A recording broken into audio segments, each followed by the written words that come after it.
Welcome everybody, I'm filming here from the stand of Ares from GenCon 2018, and I'm here with Roberto, who has kindly agreed to tell us a little bit about some of the new releases. Sure. So thank you, Roberto. Thank you, Marco. So here we are standing next to a little display case with some selections of the new stuff that is being released. Why don't we start from the bottom, because there's some stuff that I'm really curious about. These are the tripods. The prototypes has been around for a while since we launched the Kickstarter, but these are the actual production The tripods sample. for?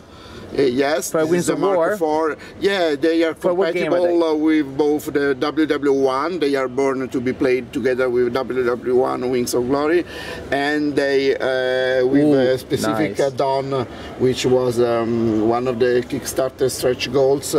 This was also made compatible with WW2. So mainly it's the damage counter set that needs to be replaced to play WW2. But with that small adjustment, you can play with either set. Yes, exactly. Excellent. Because I'm more of a World War II kind of like Wings of Glory guy, but that's I respect the World War I too, so I'm glad that I can still play it. You will still be able to play your Spitfire. Very nice. Yes, exactly. I'm a Spitfire kind of guy. Yeah, and of course, WW2 planes are a little more effective against tripods, as it should be, rather than the WW1 predecessors, but still make for a very fun Excellent. game. So tripods are fully produced now. We are now moving forward. Finally, I have the new samples for the airplanes, which will be produced together with the triplanes. So I hope that when I'm back to our office in Italy, I can press the start button on the production, so that we get to feel the Kickstarter rewards in a couple of months from now. Excellent. Then we have an expansion for Sword and Sorcery. Yes, this is Darkness Falls. This is the major expansion that we have in this life cycle of Sword and Sorcery products. Sword and Sorcery is done really well for us. Since the beginning, it was thought of as a 2-act campaign, with the first act, Immortal Souls, which brings the character from level 1 to level 4, and the second act, Darkness Falls, which brings the character from level 4 to level 7, and the final of the campaign. To this 2-act structure, we added 2 additional campaign boxes. One Arcane Portal, which is already available at retail, and the final one, Vestarius Lair, which will be available at retail at the end of this year. So Darkness Fall is really the major expansion. It includes a lot of new supernatural foes. You see skeletons, death knights, succubus, and the campaign system really develops in terms of the quality and the complexity of the storytelling. So it's, I think, something that all Sword and Sorcery fans should really like. As we are getting close to the end of the retail release of this first cycle of Sword and Sorcery products, we are also preparing a new Kickstarter campaign, which we will launch at the end of this year, and which will prepare the ground for the new cycle of Sword and Sorcery. For Season 2. Season 2, yeah. Exactly. Excellent, excellent. Then we have Master of the Galaxy. I was a little confused because it's a new release, and I'm like, I thought I played it and reviewed it a year ago. Yeah, truly.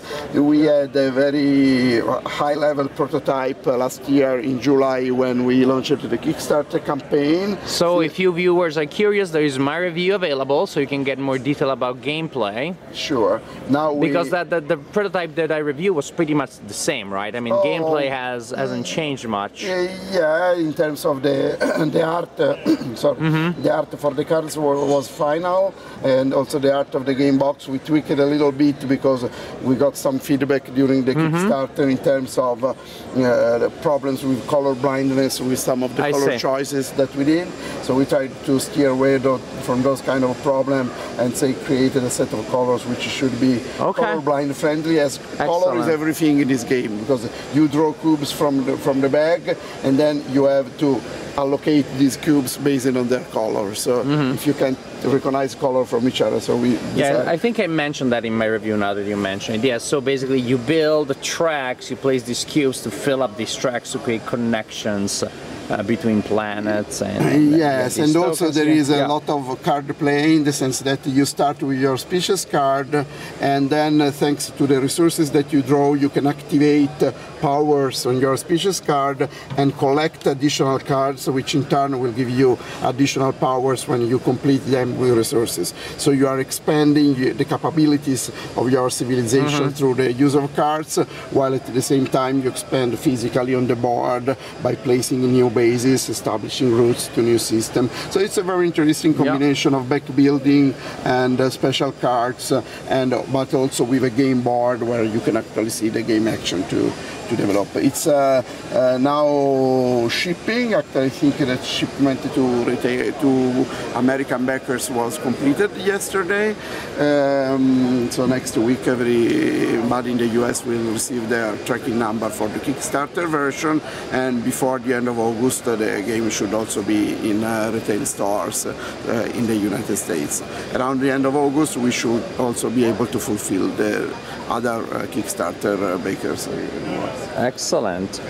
And then we have an expansion, the first expansion, if I'm not wrong, for this war of mine. Exactly, this is called the Hidden City, and it expands the game on multiple levels. It will introduce a new character, new episodes, but also completely new kind of situation. This has been more than 1 year in the making, because there was a lot of development. This is not just a Kickstarter material. It includes some of the Kickstarter elements, but they've been extensively revised, plus new elements. So we really believe that this will include a lot of valuable things, both for previous backers of the project on Kickstarter and for everybody who got the game at retail. Plus we have a cat, so you can't go wrong with an expansion where you've got a cat. Oh yeah, I am a bit of a cat person, so I'm happy with that. Look at this adorable kitty.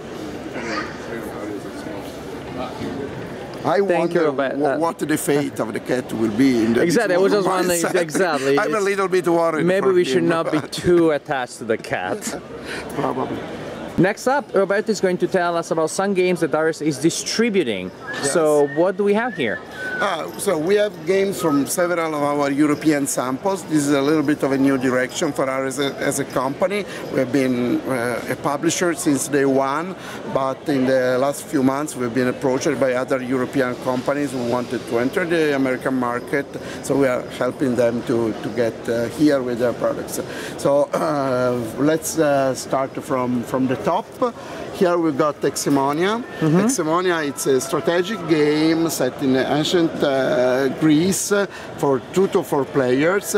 It's not strictly historical, but you can play historical-based scenarios like Sparta against Athens, the Peloponnesian Wars, things like that. So can be made more thematic with some of the scenarios.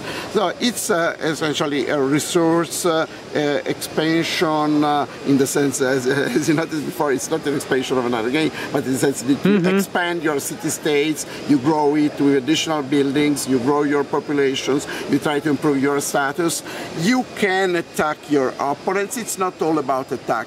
It's mostly about trying to build the strongest city-state out there. Yeah, it's important. It is a standalone game, because I was just walking by, somehow I just read that quickly. It was always an expansion of a game called Hegemony. I don't have Hegemony, so I'm not interested. No. Exemonia is its own standalone game. Don't get confused like I was. Okay. This one of mine, not really new, was one of the hot releases at GenCon last year, still doing very well. This is the first game from our partner company Galacta, which this year has given us to distribute Wanted, Richard Dead, which we are demoing here at the show.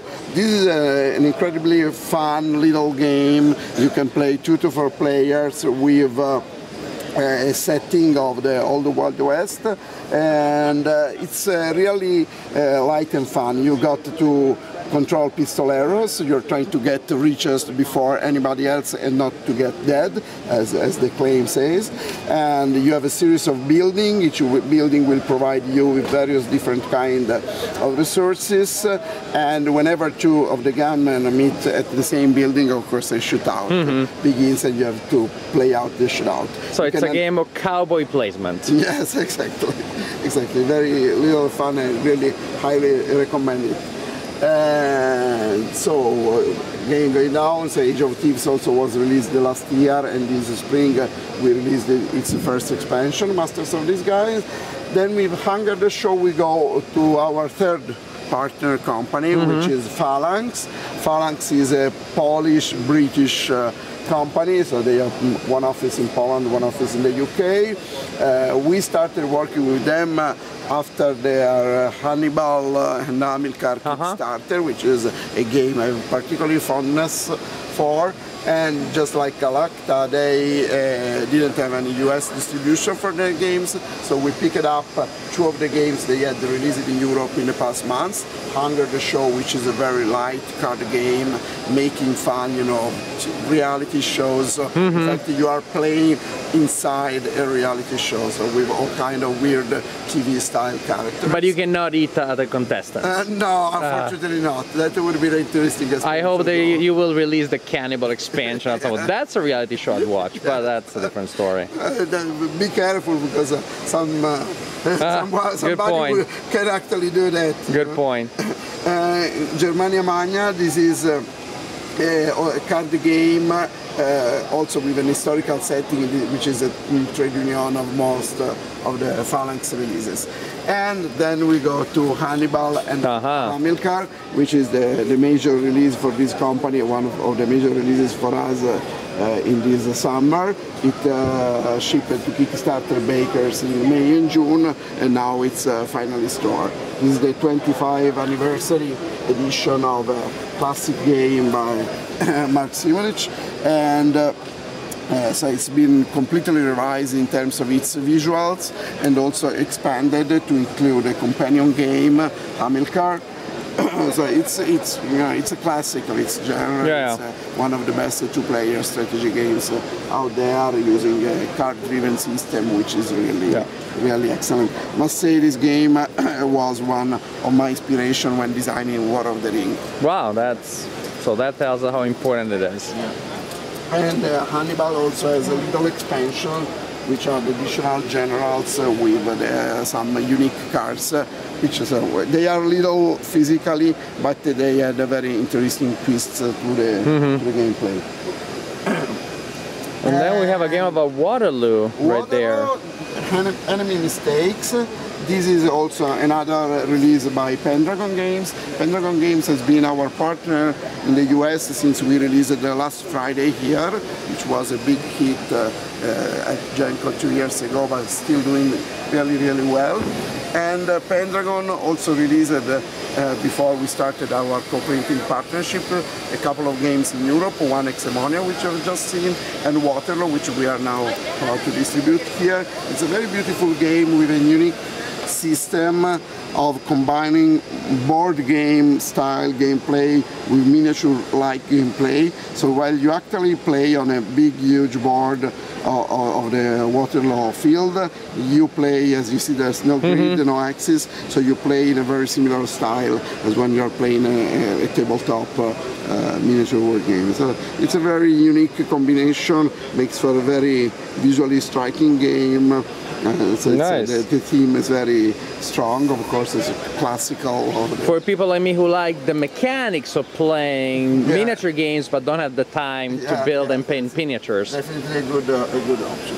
And so then we are done with the new things on this shelf. Thank you.